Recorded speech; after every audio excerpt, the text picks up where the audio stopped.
और वहीं बीजापुर जिले में मतदाता सूची के जरिए 38,000 लोगों के नाम कटने का मामला सामने आया। कांग्रेस विधायक विक्रम मंडावी ने कहा है कि नक्सल प्रभावित इस क्षेत्र में कुल 1,90,000 मतदाता हैं और इतने लोगों के नाम कटने से पूरा क्षेत्र प्रभावित होगा। उन्होंने सुझाव दिया है कि इस मामले में दोबारा एसआईआर यानी मतदाता सूची का पुनरीक्षण होना चाहिए और राजनीतिक दलों के साथ चर्चा करके ही निर्णय लिया जाना चाहिए। वहीं विक्रम मंडावी ने यह भी पूछा कि वर्तमान में ये लोग कहां हैं और इस पर पुनर्विचार होना चाहिए। उनका कहना है कि इस कदम से मतदाता अधिकार प्रभावित हो सकते हैं। साथ ही विधायक ने बिजली दरों में बढ़ोतरी पर चिंता जताई। उन्होंने कहा कि बढ़ती दरों से आम जनजीवन प्रभावित हो रहा है और स्मार्ट मीटर्स के जरिए किसी एक उद्योगपति को फायदा पहुंचाने का काम हो रहा है।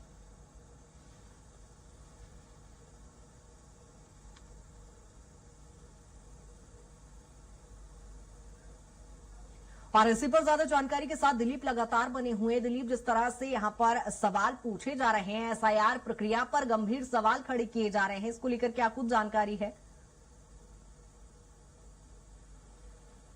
जी बिल्कुल कृतिका, बता दें कि जिस तरह से एसआईआर की जो पूरी प्रक्रिया चल रही छत्तीसगढ़ में, इसी को लेकर जो बीजापुर के विधायक है विक्रम मंडावी, उन्होंने सवाल खड़ा किया कि उनके जो क्षेत्र है बीजापुर जिले में करीब 1,90,000 मतदाता है बीजापुर विधानसभा क्षेत्र के अंतर्गत। उसमें से करीब 38,000 लोगों के नाम कटने की उनको जानकारी मिली है। तो इसको लेकर उन्होंने बड़ा सवाल खड़ा किया है, क्योंकि बीजापुर का जो इलाका है वो नक्सल प्रभावित क्षेत्र है, बहुत सारे हिस्से वहां के अभी भी। और इसके साथ ही साथ क्योंकि पिछली बार जब सलवा जुड़ूम या दूनी और दूसरी जो अभियान चले थे नक्सल उन्मूलन के नाम पर, तो वहां पर भी बड़ी संख्या में आदिवासी वहां से विस्थापित हुए थे। बीजापुर के जो आदिवासी है वो विस्थापित होकर भोपाल, पटना, आंध्र प्रदेश या तेलंगाना में चले गए थे। तो ऐसे में बहुत सारे लोग फिर बाद में जब वो जो अभियान है वो खत्म हो उसके बाद वापस भी आए हैं। लेकिन अभी एसआईआर जो चल रहा है तो बहुत सारे आदिवासियों के नाम कटने को लेकर उन्होंने चिंता जाहिर की है। और उनका कहना है कि अगर नाम ऐसे काटे जा रहे हैं तो उसको लेकर राजनीतिक दलों के साथ भी बैठकर चर्चा होनी चाहिए कि क्या दिक्कतें हैं, किस तरह की, क्योंकि बहुत सारे आदिवासी जिनके पास कागज पत्तर नहीं है, क्योंकि वे जंगल में रह रहे हैं और विस्थापित भी हुए हैं, बार बार उनको विस्थापन का दंश भी झेलना पड़ा है। तो ऐसे में सरकार को गंभीरता दिखानी चाहिए। अगर एसआईआर जो प्रक्रिया हो रही है उसमें उन पर लिबर्टी बरतनी चाहिए ताकि ऐसे लोगों को अधिकार न कटे, उन्हें अधिकार मिले। इस तरह के भी उन्होंने लगाए। हालांकि इसके जवाब में सत्ता पक्ष के सुशांत शुक्ला जो विधायक हैं उनका साफ तौर पर कहना है कि सरकार जो एसआईआर कर रही है उसका उद्देश्य ये है कि मतदाता जो सूची है उसका शुद्धिकरण करना, और सरकार कहीं भी जो भी गड़बड़ियां है, जो भी कमियां हैं, खामियां हैं, इसी को दूर करने के लिए यह अभियान चला रही है। तो निश्चित तौर से इससे आने वाले समय में मतदाता जो पुनरीक्षण का जब काम पूर्ण हो जाएगा तो जो नई मतदाता सूची जो बन के आएगी उसमें बिल्कुल दिलीप, सत्ता पक्ष के अपने अलग दावे हैं, लेकिन यहाँ पर विधायक के द्वारा बिजली बिल की दरों को लेकर भी गंभीर सवाल खड़े किए गए हैं।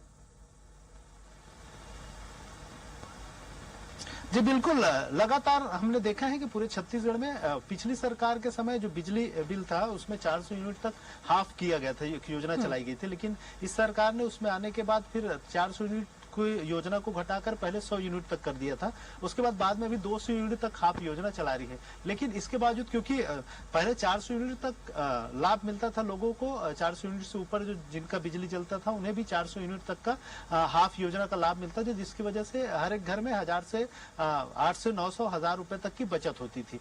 लेकिन क्योंकि इस योजना के बंद होने से और इस योजना में जो संशोधन किया गया है उससे निश्चित तौर पर अभी भी लोगों को, उपभोक्ताओं को, जेब को खासा नुकसान हो रहा है। अभी भी 500-700 रुपए अधिक बिजली की दरें आ रही। साथ ही साथ स्मार्ट मीटर जो लगाए गए हैं इसको लेकर भी लगातार शिकायतें आ रही कि स्मार्ट मीटर का जो बिलिंग की जो व्यवस्था है वो बहुत ज्यादा सामान्य मीटर के, इलेक्ट्रॉनिक मीटर की तुलना में जो स्मार्ट मीटर लगाए गए हैं उसमें बिल ज्यादा आ रहे हैं। इस तरह की शिकायत लगातार उपभोक्ताओं की ओर से कही जा रही है। इसी को लेकर विधायक विक्रम मंडावी ने सवाल उठाया था और उनका कहना है कि लगातार स्मार्ट मीटर के माध्यम से ज्यादा बिजली बिल आ रहे हैं, लोगों से लूटा जा रहा है और किसी एक उद्योगपति को फायदा पहुंचाने के लिए इस तरह की योजना है वो चलाई जा रही है। और जिस तरह से सरकार सूर्य पीएम घर योजना को प्रमोट कर रही है, सोलर लाइट लगाने के लिए लोगों को प्रमोट करी, तो उसको भी लेकर उन्होंने सवाल खड़े किए। कहीं न कहीं उनका कहना है कि विशेष उद्योगपतियों को मदद पहुंचाने के लिए इस तरह की योजनाएं लाई गई है जो धरातल पर सही नहीं है और आम लोगों के लिए बिल्कुल दिलीप, लेकिन अब देखना होगा कि विधायक के इन आरोपों को, इन शिकायतों को किस तरह से संज्ञान में लिया जाता है। बहुत शुक्रिया तमाम जानकारी के लिए।